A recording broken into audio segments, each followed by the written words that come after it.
Eu sou Mário Persona e essas são as respostas que eu dei aos que me perguntaram sobre a Bíblia. Você escreveu perguntando qual seria o pecado sem perdão. E eu recebo muitos e-mails de pessoas desesperadas porque tiveram um mau pensamento acerca de Deus ou do Espírito Santo, ou acham que pecaram de uma forma que não existe mais perdão para elas. Bem, não há como Deus salvar alguém que blasfeme contra o Espírito.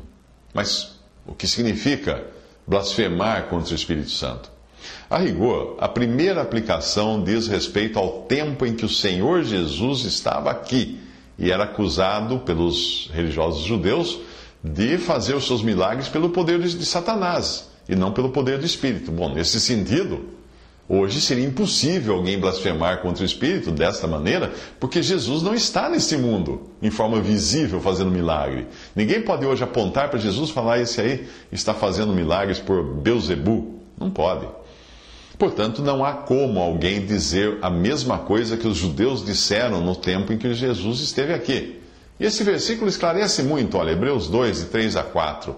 Como escaparemos nós se não atentarmos para uma tão grande salvação, a qual, começando a ser anunciada pelo Senhor, foi-nos depois confirmada pelos que a ouviram, testificando também Deus com eles por sinais e milagres e várias maravilhas. Alguém que rejeita o convencimento do Espírito Santo de que Cristo é o Filho de Deus e que o perdão é dado só àquele que crê em Cristo. Como é que alguém vai poder ser salvo se rejeitar o perdão e a salvação pela fé em Jesus? Não vai.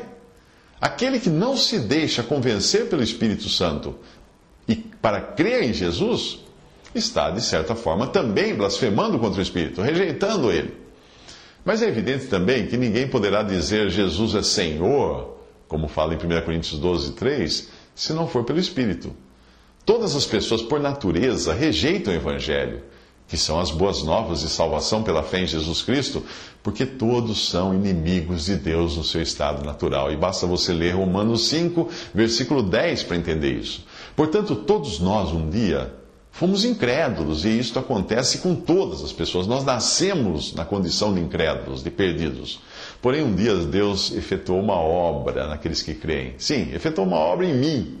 E eu aceitei o que o Espírito Santo me mostrava pela palavra de Deus. Ou seja, eu reconheci que eu era um pecador, que necessitava do Salvador. Eu criei em Jesus como meu Salvador. Eu criei que na cruz Ele foi castigado no meu lugar.